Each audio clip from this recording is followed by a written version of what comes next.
Tonight I have two guests. I have Colby McConnell and Scott Saxton. They are with a company called Sonic Tools USA.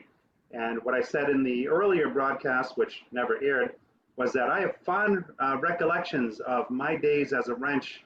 I still have my rollaway toolbox in my basement, by the way, with all the tools that I bought over the years. And it's really hard. This is a follow-up meeting to the interview I had with Jay Goninen with Find a Wrench. As far as attracting new technicians and retaining them, when you think about the price of tools today, it's outrageous. It's almost like mortgage material. So how do you attract new people to our business that have to spend crazy amounts of money to get into it? And then how do you keep them, right? There are a lot of people that were furloughed. You've learned collectively that there are some you don't want back. So that cuts down on the number of people coming in. And some of those guys have learned that they don't want to go back. Maybe they've discovered new things that they would rather do. Technician's job is not the easiest one. So it makes it all that much harder. We have to be hyper efficient in everything we do today. We need to do more with less. And I remember when the tool truck used to pull onto the lot, I would leave whatever car I was working on, go onto the tool truck and marvel at all of the new gizmos that have just come out and spend time. We can't afford that today. So I've got with us Colby McConnell, as I said, and Scott Saxton with Sonic Tools USA. For those few people that don't know who you are, please tell us a little bit about yourselves and tell us about Sonic Tools. And then we'll Yes. jump right into this. All right. Hey, thank you, Paul, and thank you also for having us on the show here tonight. So a little bit about us. So I'm Colby McConnell, actually president and one of the founders of Sonic here in the U.S. We are the North American headquarters here based in Auburn, Alabama, of the Dutch parent company, actually Sonic Equipment based in the Netherlands, facility there and facility in Germany. Started here in the U.S. about 5 years ago, actually in 2015, started in the U.S., but we, myself and the founding partners of the company actually go back with Sonic quite a few more years than that. We had an office in Germany at the time and some employees that actually worked abroad as well and became very fond of the product. And we here had a facility that was operating that had technicians. We had the same thing. You had guys stepping on and off tool trucks all day, every day. And from that, taking up our time, also wage issues, also issues with individuals being able to pay not only the tool bills that they needed to get the tools, but also their take-home pay to be able to go home and provide something for the families as well. So we actually found Sonic ourselves, then integrated it into our facility as well, as far as tools, toolboxes, workstations, and told all the technicians to take their stuff home. We were able to do it because of the accountability, as you can see with the tool set sitting in front of us here, that allowed us to actually work with our technicians and actually hold them accountable for keeping track of all the tools. So kind of a short snippet of at least how we got started in the business. Scott, I'll actually let him speak of his individual background, but Scott actually has been with us for about, I'd say 3 to 4 years now. This is February or March of 2016. Yeah, so right at a little over 4 years with us, and actually now holds a seat of director of sales for us. So I'll let him talk about himself as well. Yep, thanks. Scott Saxton. So director of sales, like you mentioned, started out with Sonic back in 2016. And I actually left an entrepreneurial world of being in business for myself since I was 23 at the age of 47 to join this ride of Sonic Tools and its introduction to the U.S. market. I have some friends that are mechanics. I grew up I was military background, but grew up with friends that are mechanics, and so I was very familiar with tool trucks and the price of tools like Snap-on, Matco. Never was a mechanic, but I know tools, worked on my own cars, and like I said, had friends who are very intimate when it comes to professional tools. So showed some interest. I knew Colby and the other founder prior to Sonic Tools starting up, so I reached out to them and said, "Hey, listen, I'm interested in joining this." And I actually was looking at helping them grow this franchise business because I thought this was going to be another tool franchise business. And when they told me there's no trucks, there's no franchises, I asked them, "How are you going to distribute tools?" And they said, "Like Amazon." And I'll go, "Okay, I'm in. I want to be in." So I left the world that I was in, with what I was doing at the time, and joined. Like I said, back in March of 2016, started out in the fixed ops world. Ironically, I see Mike Vogel has commented on here. Mike Vogel was one of the early folks that I talked to when he was in California at a Toyota dealership.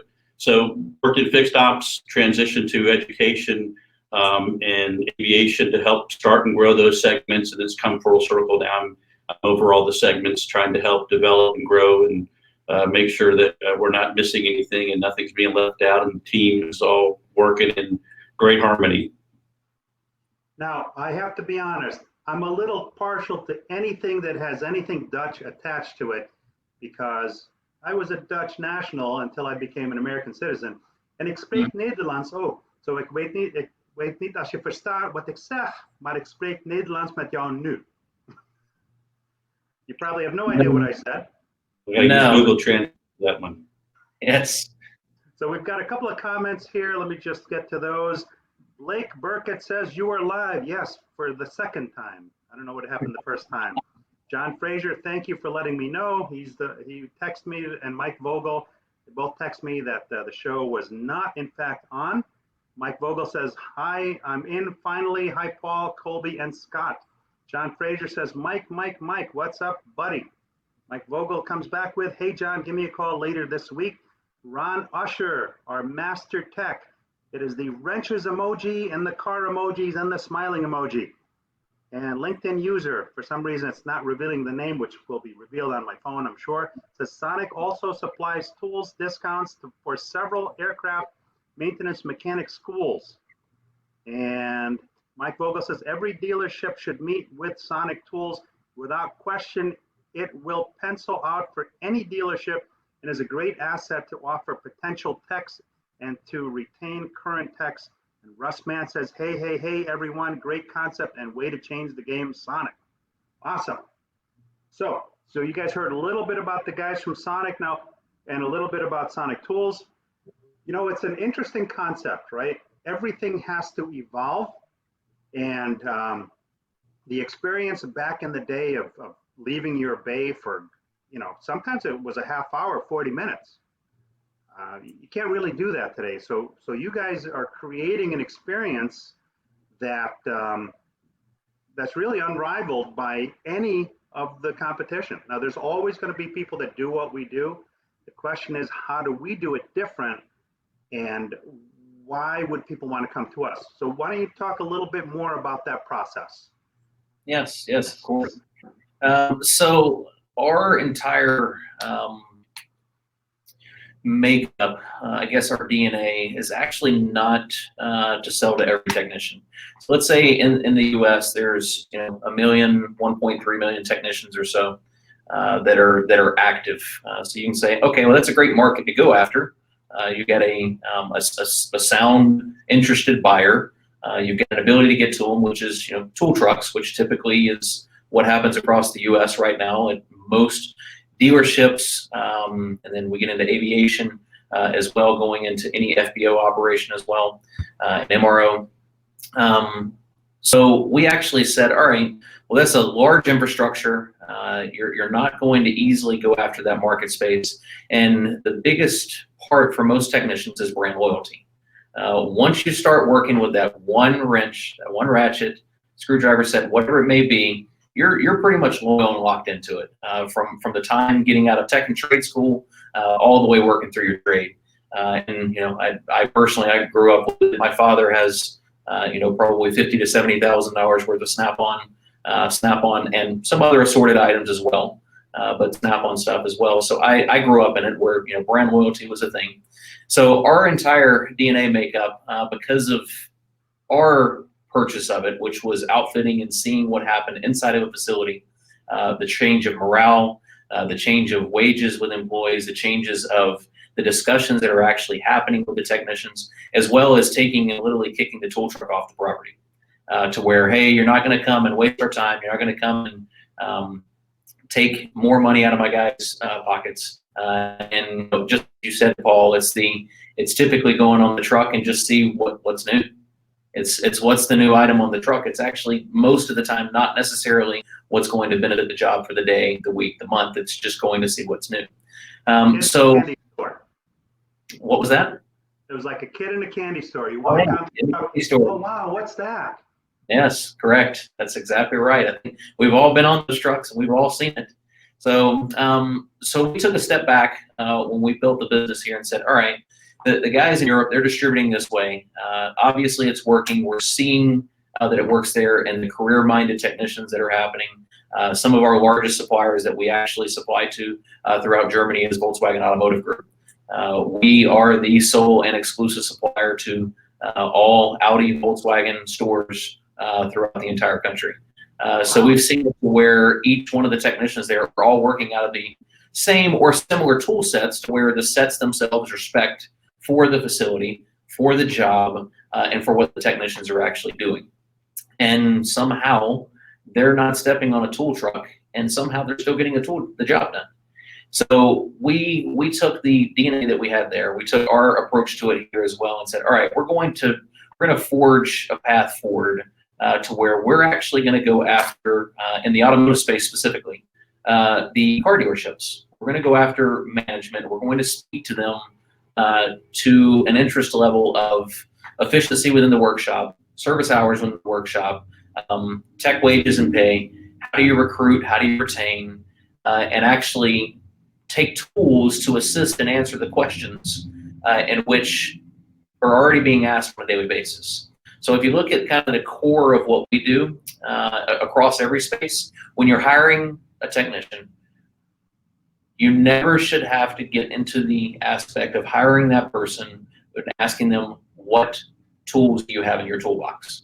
So as you yeah, and it's a common question. If you ever go into an interview as a technician, or you're interviewing a technician, it's going to be, okay, hey Paul, I see that you've got your credentials. You just graduated from trade school, your UTI, whatever it may be.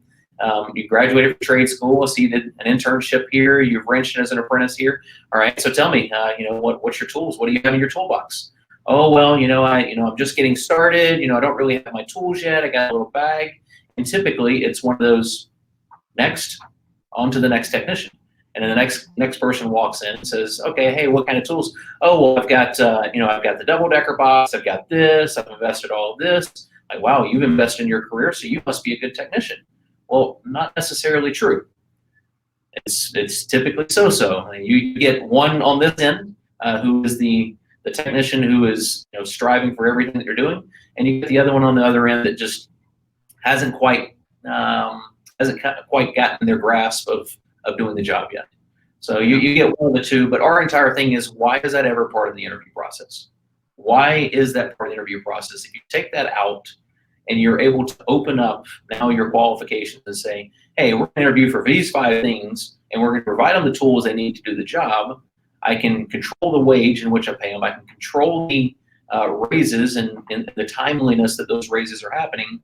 And we can control the ability to assist this person to go along with their career. So kind of at a root, that's kind of our thing. And as Mike has said as well, I've seen some of the comments here. Mike is he's been on board with our brand for quite a long time. As Scott said, Scott reached out to him a while back, and at the dealerships he was at, he was able to work with us, and we were able to work with him to find a way to hire 4 or 6 technicians to be able to pay them an appropriate wage, but also give them bumps along the way that wasn't going straight to a tool truck. Now I have a question for you. So a lot of times a new tech comes in, he's got a toolbox, he's got a set of tools, but as his skills evolve, he finds that in getting different jobs, he now needs different tools. And he buys up that stuff. So it sounds to me like, as a company, I mean, if you know all about one's business, then essentially you should know all of the tools that that business will require. And it's really kind of a neat concept because I'm not sure what the mix is, but is it more the stores that are buying it and supplying their techs with it as they grow? Or is it a mix where technicians are buying it directly from your company? How does that work? So it's going to be it's actually a good mix of both. Typically, what we're seeing is in geographical regions like California, and Mike put a comment in here I see about California with the double minimum wage law. In California specifically, we have seen a lot of dealerships jump on board with the program because they're able to provide tools to techs by escaping the double minimum wage law, which is the law in California specifically states if a tech supplies his own tools, you're required to pay him double the minimum wage. If you supply them their own tools, you're only required to pay them double minimum wage. You can pay them whatever you would like, but you're only required to pay them minimum wage.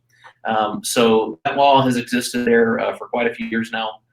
The major reason California has actually jumped on board with this quickly is because the minimum wage has gone from $12 to $15 an hour in a span of about 3 years or so. So you've gone from roughly $24 an hour to $30 an hour minimum. So geographically, in that, what we're working with is those new technicians coming into the field. It's coming in and supplying them the ability to come in and work for that $30 an hour overtime. So starting out as a lube tech, starting out in a quick service area, starting out as an apprentice, and then gaining their skills throughout. And then also as they go throughout and they go from, say, an apprentice or a lube tech going into a B-level tech or moving on to the line tech side of the world, it's also giving them the additional tools at that point to further their career. So we've worked in, so I'll take that. And then you've got the other side of this where you had trade school students, which are still, buying tools. You have a lot of geographical areas across the country that aren't necessarily having a wage issue or having a tech pay versus service hour pay. What we see in a lot of the larger metro areas, this is always a concern. It's always the numbers game. It's always the get the car in, get the car out. But here where we are physically located in Auburn, Alabama, it's actually not as intense to get 150 cars into the shop and out of the shop on a daily basis type situation. Here it's a little different, so you've got more of the technicians that are still buying their tools here. So in that aspect, we would going after a trade school as well as working on a program all the way throughout to supply that individual technician or supply the facility that he's working at a set of tools to go all the way throughout his career. Now, it's got to be really challenging today, as I said, with a pool of technicians that is a lot smaller than before. Dealers are doing, so much more with so much less. I'm thinking the perfect retention tool is if I'm a dealer and I get in somebody that's a hard worker, that's capable, that doesn't have to worry about spending a chunk of their paycheck every week on tools, then that person can really focus on the job at hand without some of the normal stressors there are. And if I'm the owner of the tool and I provide this opportunity for them to earn a living and provide them with the tools to do it, I'm thinking with a good culture, I don't foresee somebody like that leaving the store anytime soon. There's really no need for it, right? There's no greener grass syndrome in a case like that. Are there any stats that you're seeing that talk to that? Well, we have stats as far as we can speak to any and all of our facilities we work with, but we actually have two specific ones for different reasons. But we have one dealership group that we've been working with now for, I'd say, probably 3 years now. And they actually have, at least what we've outfitted, 2 Honda stores, 1 Mercedes store, and currently a Jaguar Land Rover store, in which they've done our building cabinets. They've done tools for each level of technician, all at the beginning of opening the store or remodeling the store. So what that means is they've told all of their technicians to take everything home. Toolboxes, tools, everything home. So I bring this specific story up because I was actually present in the meeting with the dealership group, and actually they were, hey, tools, like this is typically like cabinets. I get it. Building cabinets, I get. Yes, I can tell people to take their toolboxes home. But tools is a little different story. And I said, okay, well, if you're talking about cabinets and tools, why don't you bring some of the technicians in and let's speak to them, and let's just gauge their interest and see. They brought in a shop foreman and actually spoke with him for a good bit and showed what was going on, the tool sets, the cabinets and everything. And the specific story goes, he said, if you're telling me you're about to supply us with building cabinets and tools, I can take everything home, two things are going to happen. One, you're now giving me the ability to liquidate my tools. I'll take some home and I'll put them in my garage, but the rest of these I don't use and I'll never use again. I only use them because I work at this store. This is the only place I use them. So if you're telling me to do that, I can liquidate that. And secondly, I'm actually about to buy a $30,000 toolbox, so to put in my bay here at work. So if you're telling me I don't have to buy that, I can now actually go and put the deposit down on the house that my wife wants. It's a powerful message. It's a very powerful message. And the dealership group, the management as well as the owner, was there and said, all right, we're buying tools and we're buying toolboxes. Because that's something I don't ever want to have that statement ever made again by one of our employees that works in our group here. So a very powerful message to where it's a loyalty thing. You're building loyalty with your techs, number one, but then also it's a retention piece. Because at that point, it's one of those, as long as you're investing in their career over time, whether that be tools, whether that be credentials, whether that be education, whether that be a wage or pay raise, or moving them from a tech to a foreman into management, you're building loyalty with your guys. So you continue to grow from the crop within, and they'll continue to support you as well. And 30,000, I mean, sounds like a lot of money, but that's kind of average, right? Aren't there some master techs that have a whole lot more tied up in tools than that? I mean, that's crazy money. Yes. Well, that was just the toolbox. That wasn't tools. That was just the toolbox. Right. And the tools are, you one wrench could be $40 without even batting an eye. And you need a lot of tools typically. And, I'm a organization nut. I measure 4 times and cut once. And having seen your tools, even like this setup here, I mean, it's beautiful. Everything is neatly laid out. If I need a tool, I know where I'm going to find it. Well, we got a couple of comments here. Mike Vogel says, Paul, exactly right. Tool costs are a major pain spot for technicians. Yeah, 30 grand for just, the tractor trailer setup, not including all the stuff that's on it. Kenneth Dunner says, very impressive set of tools you were displaying, gents. And John Frazier says, now they can take their tools home and go into business for themselves. LOL. Hey, you know what? Maybe they can. Right, as opposed to having to schlep stuff back and forth and then maybe forget a wrench at home and now they're at work and they need to get a particular job done and oh man, I forgot that wrench at home. So yeah, and so your tool sets are beautiful, number one, and just completely organized. There's just something magical about going to the toolbox and having that stuff all laid out beautifully, for an OCD kind of guy. So that creates a certain amount of efficiency in the workplace, right? So they're not scrapping, looking for stuff that God knows where it is. Now, warranty-wise, I think I saw something on your website, 24-hour replacement. Tell us a little bit how the delivery piece of it works. Scott, want to take this one? Sure. So technically, this is the best warranty that's out there right now. And we've done a lot of work since our inception here in the U.S. market to make this as streamlined and as efficient as possible. So you have a tool set up in your bay. You break a tool, let's say you break a ratchet, right? This ratchet, if it's stripped out, the teeth, it's not going to physically look broken. Just the teeth inside will be stripped out. So physically, it'll look like it's fine. You break this ratchet, you have our setup. We have these QR code badges that can actually adhere to your box. We also have a binder with which comes with the tool set. You've got a binder. The same QR code is right here inside the binder, as well as a inventory sheet for every foam inlay tool that's in there. Tools that are inlay foam in your toolbox. So you break something, you simply take a picture with your phone, open up your camera, scan this QR code with your camera. It'll pop up the link to our 24-hour tool exchange. It takes you maybe 2 to 3 minutes tops to put your information in. There's no proof of purchase required, so you're not having to pull up receipts or what date you bought it or any kind of proof of purchase. Enter your information, your shipping information. If you have tools etched, it'll ask you, do you have a laser etching on there? If you do, you put that in. That's included with the warranty exchange. So that process of warranting a tool might take 3 minutes. You hit submit on your phone.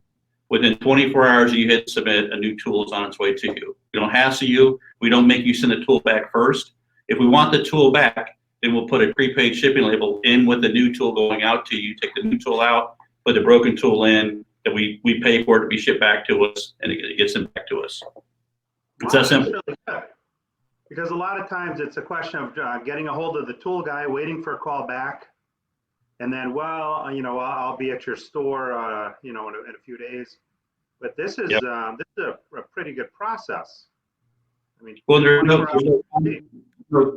no conflict, Paul. So you got these franchise guys in these trucks that they own those tools. Those tools are there. So if I go on the truck and I want to warranty this ratchet, and he or she's got one ratchet that he could give me from the truck to replace this one that's broken, that ratchet now is out of his inventory. He can no longer that ratchet at the next dealership that he's going to. So there tends to be a conflict of interest when it comes to that guy wanting to give that tool to somebody versus with us. There's no conflict. We just take care of our customers. Right, because that guy's got to reorder it. And, it's almost like when you buy something from a company, it seems like the sales lines have 40 operators and the customer service lines have 2. Yes. This eliminates that whole thing, because with that with the scan card and the way you've automated this process, it truly is. It's maybe even better than an Amazon process, because I know with Amazon, I buy the warranties and I've got to go on the warranty site separately. That takes time. Half the time they don't find the item, so then I've got to go to engage in a chat back and forth with somebody that's trying to help me, but it's a hassle. This sounds like less than zero hassle. It's no hassle thing. So when you set up a store, let's say, so what does the deployment look like? How does all that work? You work that out with the fixed ops director? Do you work that out with the dealer principal? Walk me through that process, how you set up a store. It's actually both. It depends on how much authority whoever's making the decisions. We, like with Mike Vogel, when he made the decision, he was a fixed ops director, if I recall, for that Toyota dealership. That was, as far as I know, that was his decision, right? He saw the value in it. He saw the opportunity. I think that a lot of people get scared off of adding an asset. So when Mike made the decision to purchase tools for his technicians, on behalf of his technicians, it then became an asset for them to manage. The organization obviously takes that part of the it makes that part of the equation easier. So there's no longer having the manpower of inventorying tools every Friday or whatever. This is something that can happen in a matter of 60 seconds per toolbox. So if someone like Mike's making the decision, it's straightforward. But we have dealership groups where you've got the fixed ops director for the entire group. We have principal owners. Like at NAD, we're talking to owners who are literally complaining about the trucks being on the property. They're making a decision at that level. So it just depends on who makes the decision. Sometimes you have some autonomy at these dealerships where they're allowed to make the decision at the dealership level. And then we see it also at the auto group level as well, where it becomes something that's deployed throughout every dealership. So by brand what tools they're going to need to do their function. So it's a question of the deal gets made and then everything gets shipped to the store. Do you guys set up the racks on hand? Is that part of the deployment, or how does that piece of it work? Yeah, we handle the install as well. We've got an install team with MSS Plus that goes out and sets up the cabinets. We sometimes hire local labor just to help us get that done. But it's very straightforward, Paul. It's a very seamless process. What's a typical rollout look like time-wise? It's typically immediately. What you talking about when someone decides to actually make that happen, to make a So decision. let's say I'm a dealer, and I mean, it sounds really positive, and I want to go. So it's Monday morning, and I tell you, all right, we want to do this. If I give you the okay on Monday, typically on all other things being equal, when am I fully set up? Depends what you're getting. If you want to do, let's say you're just doing quick service sets. So the quick service sets are something that we stock. So we pretty much always have those available. So if you called us today and said, hey, this is what we want, we're ready to pull the trigger, we get a PO or a wire transfer, however that is, once payments happen, those boxes could actually ship out the next day. So people have made that decision. We've had stuff in their hands within a day or two. Wow, that's awesome. I got a couple of comments coming in here. Kenneth Dunner says, how big is that ginormous toolbox? I want to see. Show us. Do you have the ability to show, or do we need to put a link in the comments to something like that for them to look at? Which toolbox? The $30,000 one. No, we don't have a $30,000 Yeah, toolbox. get to buy about 5 of those. 5 boxes. We don't have a $30,000 toolbox. All right, so Kenneth, what we're going to do is we're going to put a link in the comments section to the toolboxes on their website. We can walk out at the end and show you. We've got a setup of all of our tools and toolboxes. Oh, you'll be able to do that on the fly here? Mm-hmm. Oh, I love it. Awesome. Yeah. Now, for some reason, it says LinkedIn user on the platform. However, on my phone, it says Christine Pittman. Thanks for being on, Christine. Christine says it's a great replacement process. Thank you.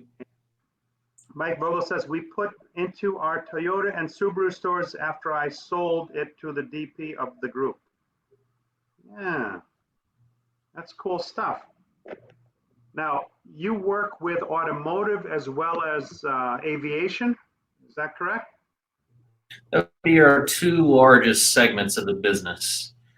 We work in all mechanical segments of what is requiring tools, but 2 of our largest, as far as our focus, is automotive and aviation. Yes. I would imagine, is the tooling more specialized in aviation than auto, or are they very similar? There's some specialized items, but for the most part, they're tools. In fact, in some cases, the aviation world doesn't require as many tools as an automotive mechanic would. Most of the stuff in aviation is SAE, so standard, where most stuff in automotive is metric. So that would be the biggest difference. But for the most part, they're buying wrenches, ratchets, sockets, pliers, screwdrivers. Ron Usher says, looks like a new generation of tools for future techs. Too bad I'm old, retiring soon. $50,000 in tools plus box. He's got a crying emoji. Hey, Ron, you could start your own business. You've got all the tools after you retire. Nobody ever leaves our business, right? Nobody leaves our business alive. They're in it forever. And even when they're not in it, they're still in it. People try to get out and they always come back. Nobody ever leaves our business alive. Nobody. Now it says here you're one of the most trusted in the world, from automotive to aviation and manufacturing partners. We are the first choice for organized tools and storage solutions.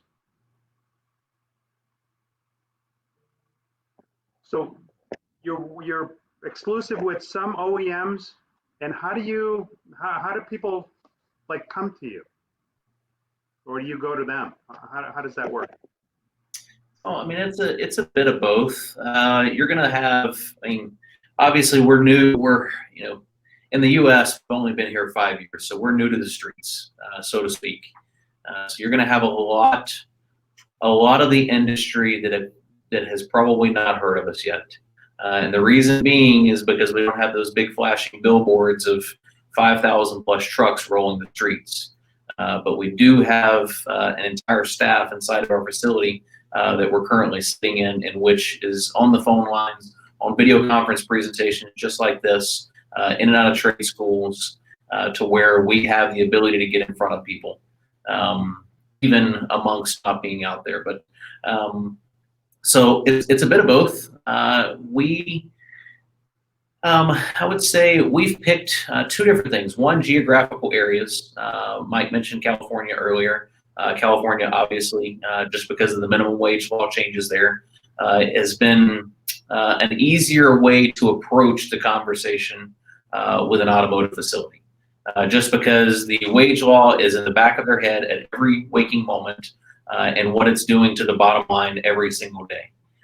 So we picked geographical areas that we typically target inside of the automotive space, and then we've chosen OEMs that we want to work with as well, based on their ability to want to advance what they're doing within their facilities.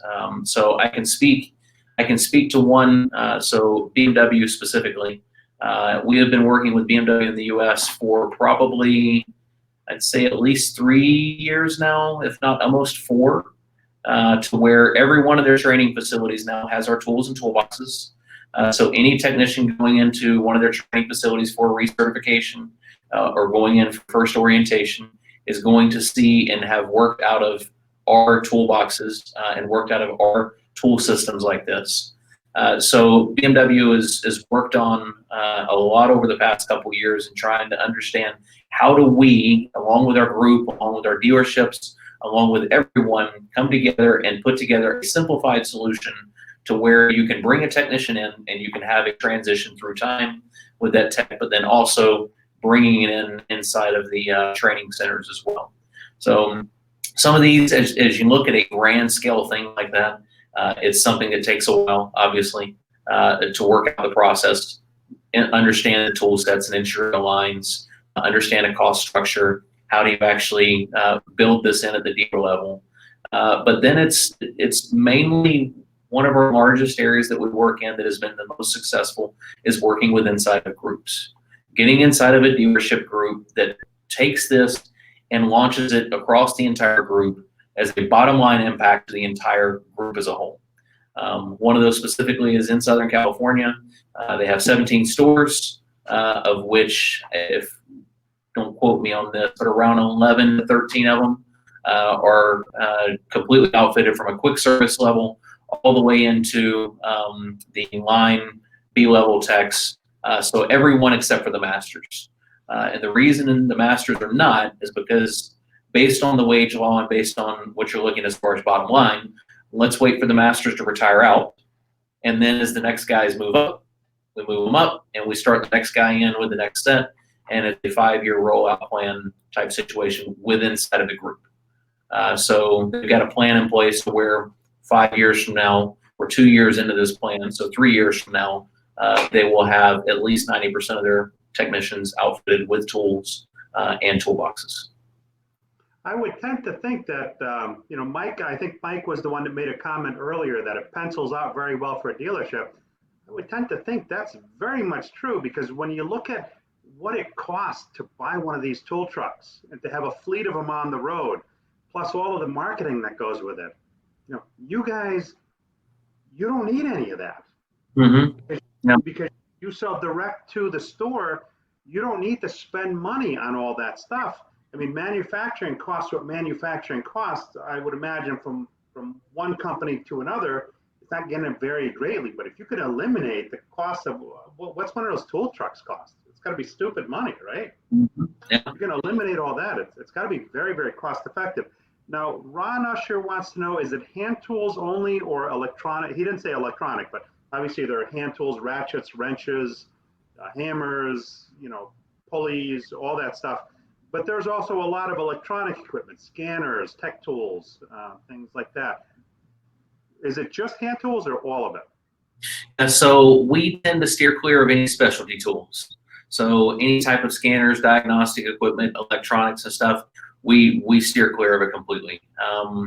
We have found the ability to provide a large value with efficiency of hand tools inside of tools inside of a storage solution built to actually handle, quote unquote, the basics of a mechanical process, as far as tearing down and rebuilding anything that you're working on.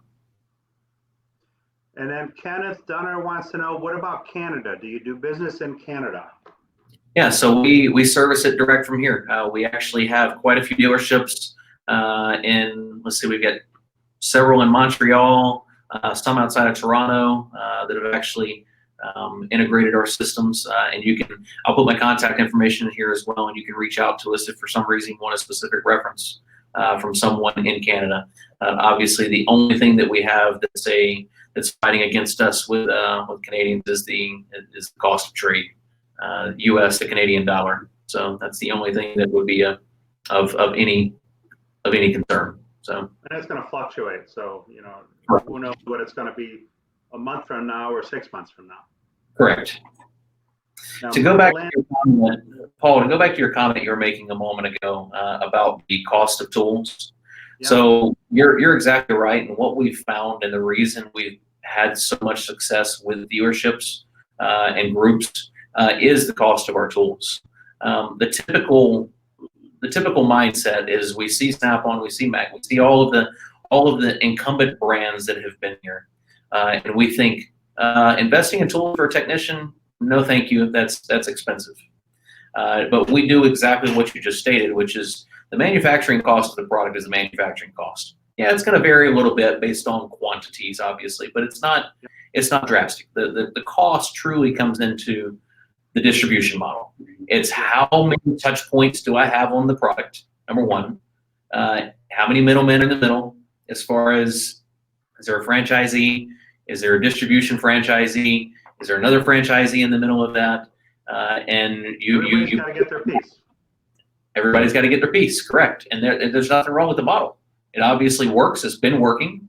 But for us, we come in, one, at a cost benefit, as far as just the actual cost. Scott was speaking of a quick service set. Just to give you some rough numbers, our quick service set in a toolbox is $3,500 US. That's the cost of a full set. You can get a guy rolling. That same comparable set from some of our competitors with a toolbox is anywhere between $8,200, $8,300 to $10,000.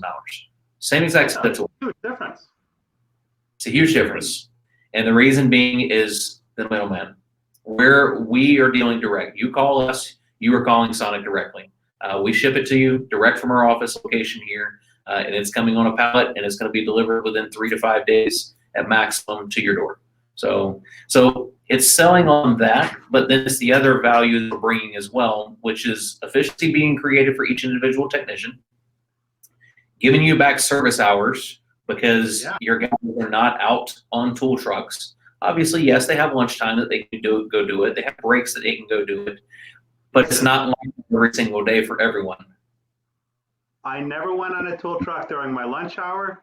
Of course you did. And I never went on a tool truck during the break, ever. Whatever car was on the rack stayed on the rack, and I walked. As soon as that tool truck pulled onto the lot, I, not unlike most other techs, walked straight over to that tool truck. Yep. Hey, Paul, I got a question for you. So did you ever carry debt with a tool truck? Did you ever? Every week. Yeah. So the byproduct of you being in debt with a truck is that you have to go on the truck to make your payment every week. And they really count on debt, technicians being in debt. If you're in debt, you have to come on the truck to make the payment. From the truck making the payment, and you start paying your credit line down, guess what? Hey, Paul, guess what? We have this brand new ratchet. You got to have it. It's a great ratchet. You've got available credit line. I can add it to your account. Your payment stays the same, and so it becomes a perpetual, debt cycle they get into. We have a technician. One of the first recruiting case studies we had was a Volkswagen dealership in Orlando, Florida, and you have two competing auto groups in Orlando who have two Volkswagen dealerships each. And Volkswagen has a Volkswagen Fast Track program. So as they hire a technician out of school, UTI or Central State College, they come in and for a few months of showing, great work ethic, they're showing up on time, the dealership can decide to invest into putting that technician through Volkswagen's Fast Track program. Once that investment's been made, the investment stays with the technician, and that information stays with the technician. So you have the other competing dealership or automotive group that would go and poach these technicians. So what this Volkswagen dealership did is they offered any technician that came to work for them who had not yet made their investment in tools, they would supply a toolbox that was kind of Volkswagen specific, and they did a zero interest loan for 2 years on that toolbox, and they let the technician pay off the box over 2 years at 0% interest. If the technician decided to leave any time, they either had to pay the balance of the box off, or they just walked away and wash their hands of the relationship. The dealership would keep the tools. Both technicians that they rolled that out with, and not only did they stay for 24 months, one of the guys who I was in contact with, he was probably 2.5 years into his working at this Volkswagen dealership before he ever even stepped foot on a truck. He never went on a truck for over 2 years. So that was big. The guy didn't go into debt. He didn't get caught in that debt cycle. And he started out knowing the better process for buying, and he warranted a couple tools over 2 years. But he learned a new way of buying tools, saved him money, and also retained those technicians. And you've got all the stuff that you need as a tech because you know what they need. Correct. You know, it's you're managing the process as opposed to being reactionary. Now, I'm noticing here that some of the comments that show up in the thread on the computer don't necessarily line up with some of the comments on the mobile app. So it's very possible we may miss 1 or 2 questions. There's some issue, I guess, going on with LinkedIn. But in any event, rest assured that we're going to go through the comments after the show and answer all of them. All right. Hey, Paul. Yep. I'm sorry to interrupt you. You also asked about deployment a while back. And so one of the things that most dealership groups don't think about, and the problem they run into, is that when a dealership decides to do something like this, if it's not with us, what they run into is the logistical nightmare of trying to align all these different dealerships that happen to be in different territories for trucks, because these trucks own a territory. So if you've got 5 dealerships and they're spread out, let's say Southern California, and each dealership is serviced by a different franchise truck, that the person trying to make that happen has to get all these guys on the same page. And now you've got 5 different people servicing these dealerships. Where with us, and this is what brought us into the aviation world with PSA and Piedmont Airlines, is that you have 1 phone call, you have 1 email, you have 1 tool truck, right? The tool truck, this is the same tool truck. It doesn't matter where your dealership is. It's 1 phone call. One throat to choke. That's the saying in the business, right? 1 throat to choke. Mm-hmm. We have a couple of questions here. Ron Usher, wait a minute. Says here, inert versus electronics, IOWS. And Mike Landis says, Sonic tools and toolboxes are top notch. Ron Usher says, joined your site today. Kenneth Dunner says, how about Sugar Land, Texas, just south of Houston? Are you guys in Texas as well? We're everywhere. We're everywhere. That's right. Everywhere. This is the truck. Everywhere. We actually have a dealership stuff in San Antonio. We actually just outfitted a school in San Antonio as well with 10 bays. Yep. And we got stuff in Houston as well. And then let's see here. A question is base/quick set for aviation costs would start at how much? Is that something you know off the top of your head? Yeah, we've got a set very similar to the quick service set. That will be a basic entry level set as far as the same level of pricing. And then you've got an intermediate set, which will be about $5,000, which would be kind of a 2 to 5 year in the aviation world. And then you've got an advanced set as well, which is priced out as far as for any master tech working on the aviation space as well, as far as around $8,000. Mike Vogel says, I priced out Sonic versus Snap-on. He says Marco, but I'm thinking he's thinking Matco, etc. And they were at least 35% less than them. I think that's the cost of the truck and all of the marketing behind those other guys. And the drawer foam inlays make doing tool inventory a piece of cake. Yes, actually, to speak to that, Paul, have you noticed anything missing from this? Can you see anything? You can't see anything missing? Oh, wait a minute. Well, it's a small screen for me. There's a couple of them. Yep, one there and one towards the bottom of the screen in the middle. Yeah. Right here. Oh, look at that. We're missing a ratchet. Oh, Scott, you took the ratchet. That's awesome, man. And then you're missing this socket here. So it just to show you, even on here, obviously we're on a small screen, even in this situation, you can quickly identify that there's something missing. That's great. It says, are the foam inlays easily replaced / ordered? Yeah, everything that we have has a part number on it. Even you can see, you can't see the corner here, but there's a part number on each one of the individual foams. And inside of the book that we were discussing earlier as well, there's a part number in stock, easily replaced if needed. Mike Vogel's got the thumbs up emoji. And then thank you to answering that question about the foam. Now, can you show us the toolboxes? You have the ability to do that now? Of course, of course. Pull this. Make sure the light's on out there.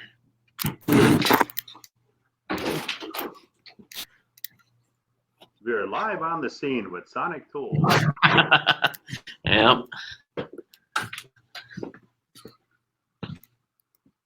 Oh man, look at that, huh? Is that beautiful or what? Oh my God. Yeah, so this would be this is the MSS Plus product line. So this is actually our built-in cabinet solutions. So you've got anything from rolling cart that comes out with it here. And typically, yeah, so you've got a corner set up like this, and then we've got all of the individual rolling boxes that you see over here as well. Kenneth, And those then are the another- toolboxes you're asking about, brother. Yes, those are. Wow, that's beautiful. So yeah, this is the typical setup that you would see inside of a facility when we go in to do complete build outs with your ship. So we'd come in, and the typical bay price of this, as far as actually setting up an individual bay, if you're looking at just base cabinets, which some people go for, is around $3,500 to $6,000 per bay. And then if you go with upper cabinets, as far as having back panels and cupboards and such, you would be looking at anywhere between probably $5,000 to about $9,000 a bay, and that's with tools included. Well, here's the beauty of it, right? So we've got Mike Vogel, who's used your company. Obviously, Mike's the guy that does his due diligence. He talks about the service was awesome and the pricing was awesome. So, Yes. you know, tools cost what they cost, but here you're getting more bang for your buck. Mm-hmm. Comments are coming in. Love the under counter rolling cart. Yeah, that's kind of unique. I've not seen that before. And Okay. Ron says, can I have a free toolbox? No, Ron, you can't have a free toolbox. Actually, he can. He buys 10, we'll give him one free. Sure. That's Ron, guaranteed. you have 50 grand worth of tools. You don't need another toolbox. But some of those guys moving up, definitely. So, wow, this has been extremely informative. If you guys could look through some of the comments and just kind of comment on that. We may have missed one or two questions along the way. Just, I don't know, there's some techno glitch going on with the platform tonight. Not quite sure why. But I want to thank you guys for being on the show and sharing this information. This is, you know, what I love about this show, Sunday Night Live, is that the pieces that I bring to it, it's all very relevant to our business today, right? Lean and mean. So you guys trim all the fat from what's needed in this business, while at the same time addressing all of what's needed in this business by manufacturer or by OEM. And you do it in a very nice way. You know, being in this business 4 decades myself and owning a rollaway toolbox, I can't say that I own a $30,000 box, but I do have a lot of tools that some of them I use regularly, a lot of them I don't. They're just kind of in the toolbox. I've got toolboxes set aside for stuff that I know I'm never going to use. Mm-hmm. But this has been very, very informative. Russ Man says, great stuff every week, Paul, and thank you, Sonic. Guys, I appreciate your time. And to those of you out there watching, if you find this is valuable, that could help some of your automotive community, by all means, share this broadcast with them. We started a little bit late because of the techno glitch, so we did go over a little bit, but hey, it's my show and it's not on network TV, so we could do whatever we want. It's our hour. So thank you all again for attending, and we'll see you next week on Sunday Night Live. Thank you, Paul.